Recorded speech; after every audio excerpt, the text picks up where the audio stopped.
શરૂ જ છે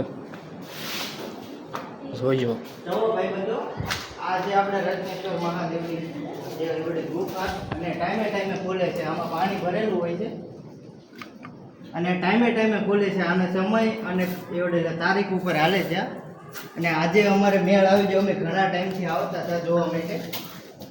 જોજો આજે વગા મેળ આવ્યો છે. અંદર આવવાનો બાકી તો નકર આમાં પાણી હોય એટલે અંદર તો હોય નહીં.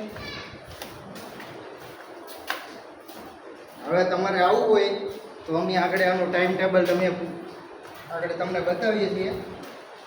એવડે ટાઈમે આવશો અને તો તમને અહીંયા ભોળાનાથના દર્શન તમને જોવા મળશે. આમાં પાણી ભરેલું હોય ભાઈ બંધો, આ કાંઈ દેખાતું જ ન હોય. હાલો તો લાઈક શેર ને સબસ્ક્રાઈબ બધા કરી નાખજો અને ભાઈને સબસ્ક્રાઈબ તો કરવાનું ભૂલતા નહીં. તો આવા નવા વિડીયો જોવા હોય તો અમને લાઈક શેર ને સબસ્ક્રાઈબ કરો. કાપી નાખો પદો બંધ કરી